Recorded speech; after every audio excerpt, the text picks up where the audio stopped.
This is an unsolved case that happened 26 years ago. Zhu Ling, an excellent, intelligent girl, was poisoned to be completely paralyzed, almost blind, and seriously damaged in the brain. 就是他的思维停留在那个事情发生之前，就发生事情了，他不知道，所以最先需要弄清楚的还是真相。During these years, doctors issued critical condition notices several times, but Zhu made it through. However, when I was making this video, I saw news that Zhu Ling just passed away on December 22nd. Many netizens believe that Zhu's roommate is the murderer, but there are also a few people who think she is innocent. If you've heard of this case, you're about to see some shocking details that you didn't know before. I will elaborate if Zhu's roommate is the murderer from the information I collected from various sources. In this video, I won't show photos of Zhu after being poisoned. I hope everyone can see the beautiful Zhu Ling when she was healthy. Zhu Ling was born in Beijing in 1973. Her parents and many of her relatives are intellectuals. Zhu had a sister who was once a student at Peking University. Unfortunately, when Zhu was in 8th grade, her sister died in an accident. In 1992, Zhu was admitted to the Department of Chemistry at Tsinghua University. Tsinghua University and Peking University, where her sister once studied, are the two best universities in China. Zhu not only had good academic performance, but also played the piano and was good at swimming. In short, she was an extraordinary girl. However, in October 1994, Zhu's body showed abnormalities. She had 2 brief bouts of blindness for unknown reasons. On November 25th, when Zhu's father went to the university to have dinner with her, she felt severe abdominal pain. By December 5th, Zhu not only had continuous dull pain accompanied by paroxysmal cramps in her abdomen, waist, and limbs, but also experienced significant hair loss. December 11th was the performance of the orchestra of Tsinghua University. Zhu gave a perfect performance, even enduring severe abdominal pain. The next day, unable to bear the great pain, she returned home and went to several hospitals, but the cause of her illness couldn't be found. On December 23rd, she was admitted to the Department of Gastroenterology at Tongren Hospital. At that time, she had lost all her hair already. After a winter of hospitalization, her body improved a lot. Although the pain still existed, it had weakened and new hair had grown. In February 1995, the new semester began. Although Zhu didn't fully recover, she returned to school in order not to delay her studies. However, a few days later, she called her mother and said that she was in severe pain again. The next night, she was sent to the emergency room. At that time, she even couldn't stand due to the pain. Soon, she became unconscious, convulsing, and then in a coma for 5 months. Since then, she never returned to school. During her hospitalization, she had many tests, but the doctors were unable to find the cause of her illness. At that time, one expert suspected that she was suffering from thallium poisoning, so the doctors at the hospital asked Tsinghua University about Zhu's exposure to experimental drugs during her studies. Tsinghua provided a list of what chemical reagent Zhu had been exposed to. Thallium was not on the list. Tsinghua also stated that their chemistry department didn't have thallium. Therefore, the hospital ruled out the possibility of thallium poisoning because there was no source of exposure. No one knew what to do about Zhu. The hospital even carried out whole-body blood exchange treatment for Zhu Ling, but still no improvement. At that time, her classmates sought help from experts all over the world by posting Zhu's illness on the internet. Among the responses received, a high proportion mentioned thallium poisoning. Some of the replies strongly insisted that Zhu should undergo thallium testing. But when they told the hospital about these responses, the hospital still insisted that the possibility of thallium poisoning had been ruled out. It was not until April 28, 1995, when Zhu's parents collected samples of Zhu's skin and nails for thallium poisoning identification at a research institution, that it was finally confirmed that thallium indicators in Zhu's body were thousands of times beyond the normal range. Therefore, the hospital immediately used Prussian blue to detoxify her, but due to the 50-day delay between her hospitalization and diagnosis, irreversible damage had already been caused.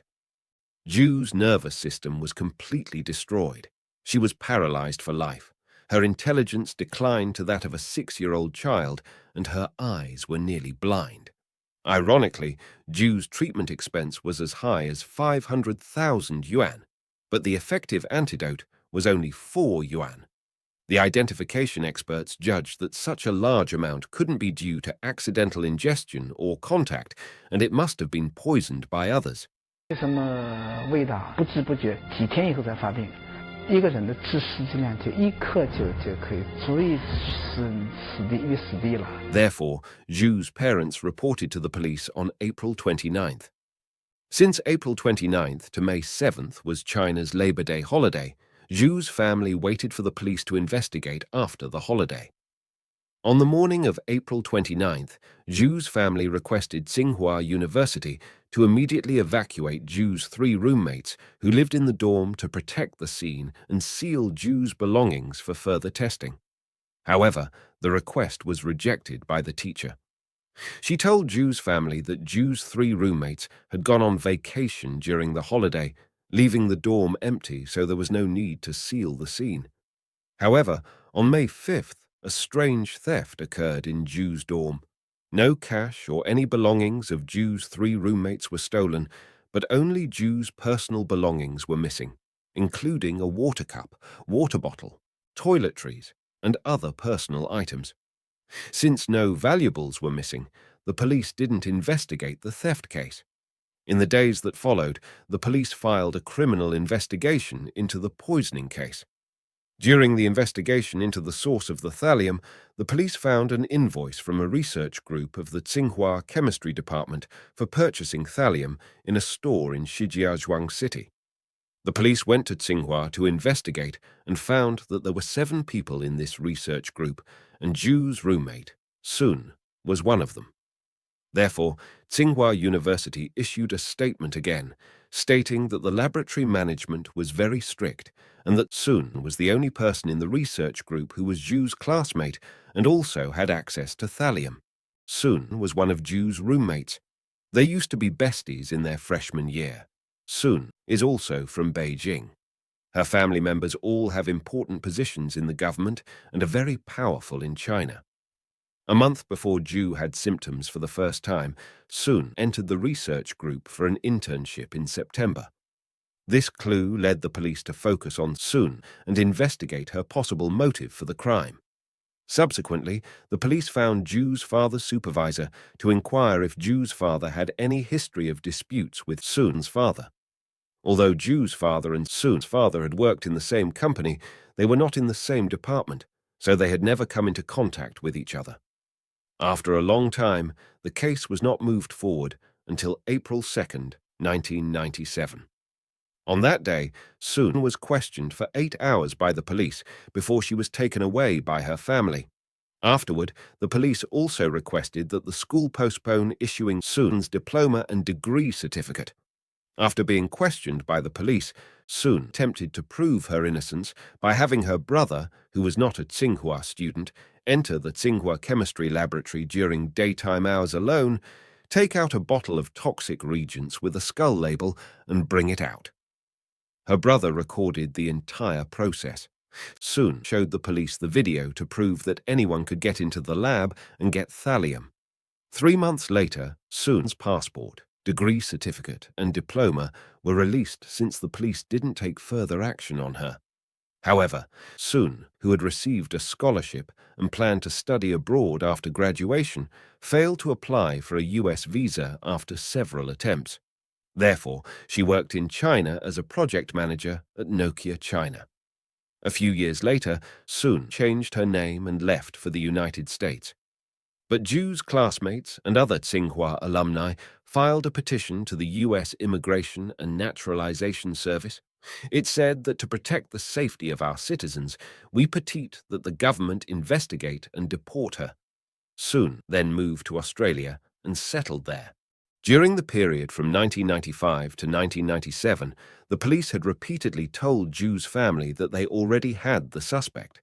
The case was clear, and they were about to take the final step. However, this final step never came.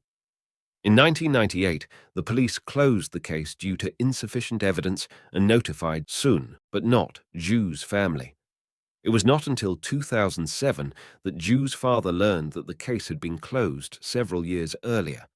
During this period, every time Zhu's parents inquired about the progress of the case, they were told that the case was still under investigation. In fact, Zhu's parents had never suspected Sun. After all, she was Zhu's roommate and good friend. However, after the case was closed, the police only notified the suspect side, but not the victim's family, which made Zhu's parents feel that someone was interfering in the case. Coupled with the incident I'm going to talk about next, Zhu's father felt even more convinced that it was Sun who did it. On March 25, 1997, Zhu's parents wrote to the director of the Beijing Public Security Bureau, and in May wrote to national leaders to request attention to the case. In 2006, Sun posted a statement online to defend herself. In her statement, she mentioned that she learned that Zhu's family had written letters to the director of the Public Security Bureau and national leaders urging them to speed up the investigation. After she released the statement, Sun's email was hacked, and the hacker posted her emails to university classmates about how to support her online, as well as the draft of her statement. It was the exposure of this draft that made Zhu's father suddenly realize that she was the murderer. That's because although some people knew Zhu's father wrote 2 letters, Zhu's father never mentioned to anyone the specific dates of submitting the letters. But in Sun's draft statement, there were specific dates of the 2 letters, although she removed the dates in the final version she posted online. That is to say, before posting, Sun realized that someone might question how she knew the exact dates, so she added an explanation in the final version and deleted the date. The fact that Sun knew the specific dates implied someone told her family after receiving the letter. Therefore, Sun's family did intervene in the case. However, this can only show that Sun's family was watching the case and couldn't directly prove that she was the killer. So, next, let's analyze who the murderer could be. Sun's statement said that she was definitely not the only student who had access to thallium, and that the chemistry department had a long history of using thallium reagents in experiments. In addition, her brother could freely enter the laboratory multiple times and take out the thallium solution, which further indicated that even someone who wasn't a student in Tsinghua could steal thallium from them. Can what she said really prove her innocence? First of all, in 1994, before the Zhu Ling case, there were very few cases of thallium poisoning, which is one of the reasons why the hospital repeatedly misdiagnosed the condition. Besides, thallium was a rare poison, and ordinary people had never heard of it. Even many students in the chemistry major knew nothing about thallium's characteristics. It would be difficult for the killer to investigate the crime method outside his own experience and knowledge. Therefore, the killer should be someone who could easily obtain thallium or was relatively familiar with thallium. Even if we assume that someone happened to know about thallium poison through books or the internet, it would be difficult for them to know where to obtain it. Even the police had to conduct a large-scale investigation to find out which laboratory at Tsinghua University had thallium. At first, even Tsinghua University didn't know that their chemical lab had thallium. Secondly, assuming that the killer happened to hear that a research group in the chemistry department of Tsinghua University bought thallium, how could the killer come to an unfamiliar environment, quickly identify which bottle of solution was thallium among many chemical reagents, and take it away without knowing when there was no one in the laboratory? This is almost impossible. This is completely different from the situation in which Sun's brother took out a bottle of thallium with all the information from Sun. Usually, the more common the source of chemicals, the harder it is for the police to narrow down the suspects, which is also more conducive to the killer's escape. In the case where there are other more common and easier to access poisons, would the killer still take such a big risk to choose thallium as the murder tool? Some netizens have questioned whether Sun, who is a quite smart person, would choose to poison someone with thallium, which makes her a suspect. There are examples of this. In 1997, Wang Xiaolong from the Department of Chemistry at Peking University took thallium from the laboratory and poisoned his 2 roommates. In 2013, Lin Senhao, a master's student at Fudan University, took chemical reagents from the laboratory and poisoned his roommate. In 2011, Li Tianle, a Chinese female working in the United States, took thallium from the company and poisoned her husband to death. The people in these 3 cases were all smart people who had studied at top schools, but they lost their senses in the face of the desire to get rid of someone. I may make videos about the 2 poisoning cases mentioned later. If you are interested, please pay attention to my channel. Next, let's take a look at the theft case that affected the investigation of the Zhu Ling case. From the stolen items, it is clear that the killer did it to destroy evidence. The teacher from the chemistry department was the first to know that Zhu's family had reported the case. Tsinghua University was very secretive about such criminal scandals and wouldn't disclose the matter. Even 2 years later, some of Zhu's classmates were still unaware of the details of the case, which means that the news of the report could only have been spread privately among teachers or classmates. So, who else could know that Zhu's family had reported the case in such short time? The chemistry teacher probably told a student named Xu Gang because he was the student group secretary, who was usually responsible for helping the teacher handle student-related affairs, organizing student activities, and conveying the teacher's instructions to students. Xu Gang may also have told the information to her girlfriend. At that time, Sun and 5 other girls had a small group, and the 6 girls were very close. Xu Gang's girlfriend was one of the girls in the group. She may have told the rest of the group about it. That is to say, except for one teacher who was sure to know the news of the report, these people were also likely to know. There's no information indicating who else could know this so soon. Now, let's take a look at Zhu's experience of being poisoned. At first, it wasn't known whether Zhu was poisoned twice or poisoned by the continuous absorption of small doses.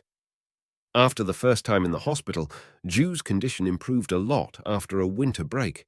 Between her return to school and going back to the hospital, she was only in school for 8 days. Due to her weakened body, she spent most of her time in the dorm, except going out to class and buying meals to bring back to the dorm. During the second onset, Zhu's range of activities was very limited. As I mentioned in the video before, a hacker once posted Sun's emails on the internet.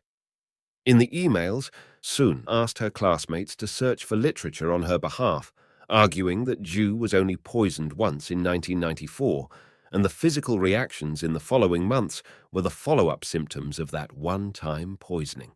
Apparently, due to Zhu's wide range of activities before the first poisoning, Sun trying to show that the killer might be someone outside the dorm or even outside the school in a one-time manner.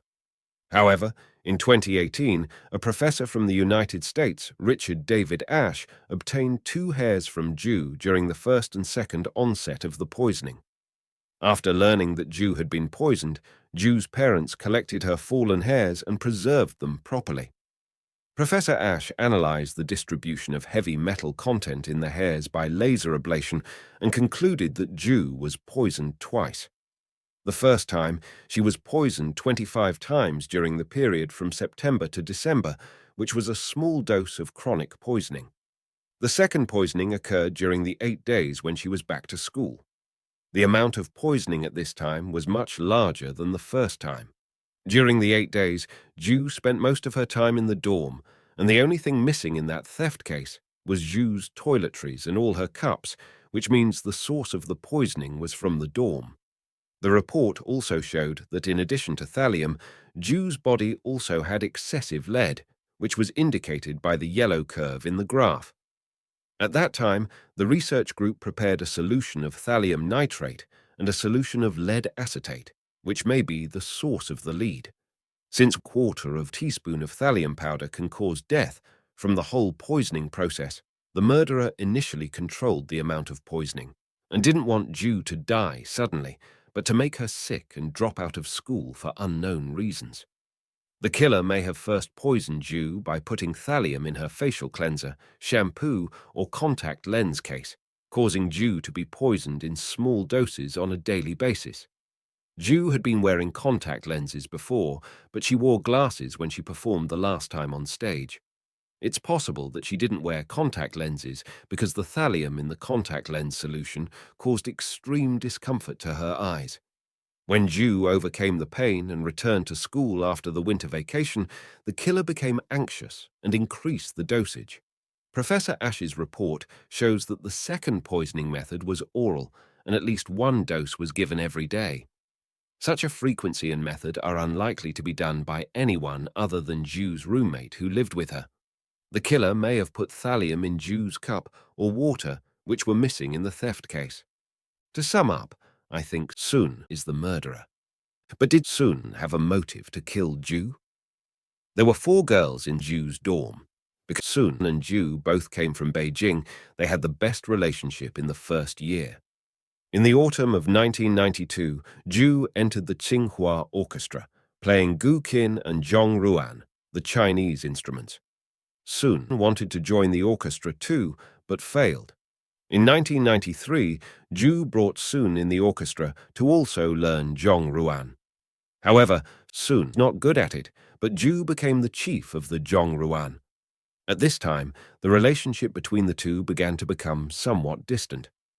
Zhu once mentioned to her mother that she didn't understand why Sun targeted her. People are often jealous not of the best person, but of the person who is better and always standing next to them. Although it sounds ridiculous to kill someone just for jealousy, such cases have occurred before.